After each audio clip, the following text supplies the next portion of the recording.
ಮೈಸೂರಿನಲ್ಲಿ ಮಾದಕ ವಸ್ತು ತಯಾರಿಕಾ ಘಟಕ ಪತ್ತೆಯಾದ ಪ್ರಕರಣವನ್ನು ಲೋಕಸಭೆಯಲ್ಲಿ ಯದುವೀರ್ ಪ್ರಸ್ತಾಪಿಸಿದರು. ಕೇಂದ್ರದ ತನಿಖೆಗೆ ಒತ್ತಾಯಿಸಿದ್ದಾರೆ. ಇನ್ನು ಗಾಂಜಾ ಡ್ರಗ್ಸ್ ನಿರಂತರವಾಗಿ ಮಾರಾಟ ಮಾಡಿದ್ರೆ ಗಡೀಪಾರು ಮಾಡ್ತೀವಿ ಅಂತ ಮೈಸೂರು ನಗರ ಪೊಲೀಸ್ ಆಯುಕ್ತೆ ಸೀಮಾ ಲಾಟ್ಕರ್ ಎಚ್ಚರಿಸಿದರು. 10 ವರ್ಷಗಳ ಕಾಲ ಹಾಸನ ಪೊಲೀಸ್ ಇಲಾಖೆಗೆ ಸೇವೆ ಸಲ್ಲಿಸಿದ ರಕ್ಷಾ ಎಂಬ ಶ್ವಾನ ಅನಾರೋಗ್ಯದಿಂದ ಕೊನೆ ಉಸಿರೆಳೆದಿದೆ. ಹಾಸನದ ಪೊಲೀಸ್ ಕವಾಯತು ಮೈದಾನದಲ್ಲಿ ಸಕಲ ಸರ್ಕಾರಿ ಗೌರವದೊಂದಿಗೆ ಅಂತ್ಯಕ್ರಿಯೆ ಮಾಡಲಾಯಿತು.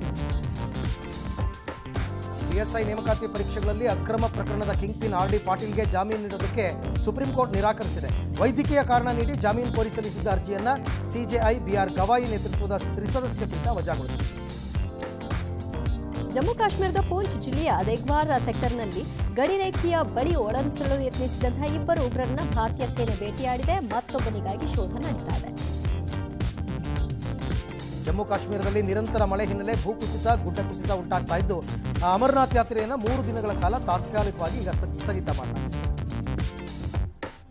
ಅಲ್-ಖೈದಾ ಜೊತೆ ನಂಟು ಹೊಂದಿದ್ದ ಜಾರ್ಖಂಡ್ ಮೂಲದ ಮಹಿಳೆಯನ್ನ ಗುಜರಾತ್ ಎಟಿಎಸ್ ತೀವ್ರ ವಿಚಾರಣೆಗೆ ಒಳಪಡಿಸಿದೆ. ಬಂಧಿತ ಮಹಿಳೆಯ ಪರ್ವೀನ್ಗೆ ಅಲ್-ಖೈದಾ ಜೊತೆಗಿನ ಇಂಚಿಂಚು ಮಾಹಿತಿಯನ್ನು ಕಲೆ ಹಾಕ್ತಾ ಇದೆ. ಬೆಂಗಳೂರಿನಿಂದ ಗುಜರಾತ್ಗೆ ಕರೆದೊಯ್ದು ಕೋರ್ಟ್ ಮುಂದೆ ಹಾಜರುಪಡಿಸಿದೆ.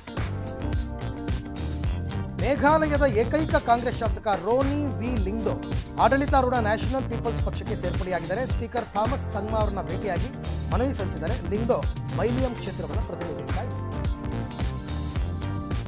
ರಾಜ್ಯದಲ್ಲಿ ಮುಂಗಾರು ಮಳೆ ಅಬ್ಬರ ಜೋರಾಗಿದ್ದು ಬೆಳಗಾವಿಯಲ್ಲಿ ಭಾರೀ ಮಳೆಯ ಪರಿಣಾಮ ಕಟ್ಟಡವೊಂದು ಕುಸಿದಿದೆ. ಬೀದರ್ನಲ್ಲಿ ಮಳೆಗೆ ಜನಜೀವನ ಅಸ್ತವ್ಯಸ್ತವಾಗಿದೆ. ಮಹಾರಾಷ್ಟ್ರದಲ್ಲಿ ಸುರಿತಾ ಇರುವ ಮಳೆಯಿಂದಾಗಿ ಘಟಪ್ರಭಾ ನದಿಗೆ ಅಪಾರ ಪ್ರಮಾಣದ ನೀರು ಹರಿದು ಬಂದಿದೆ. ನದಿ ದಡ್ಡ ಕಿರು ಸೇತುವೆ ಮುಳುಗಡೆಯಾಗಿದೆ.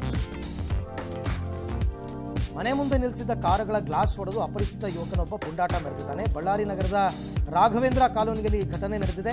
ಯುವಕನ ದೃಶ್ಯ ಸಿಸಿಟಿವಿಯಲ್ಲಿ ಸೆರೆಯಾಗಿದೆ. ಭಾರತ ಕ್ರಿಕೆಟ್ ತಂಡವು 2025ರ ವಿಶ್ವ ಚಾಂಪಿಯನ್ಶಿಪ್ ಆಫ್ ಲೆಜೆಂಡ್ಸ್ನಿಂದ ಅಧಿಕೃತವಾಗಿ ಹಿಂದೆ ಸರಿತು. ಲಂಡನ್ನಲ್ಲಿ ನಾಳೆ ಸೆಮಿಫೈನಲ್ನಲ್ಲಿ ಪಾಕ್ ವಿರುದ್ಧ ಸೆಣಸಬೇಕಿತ್ತು.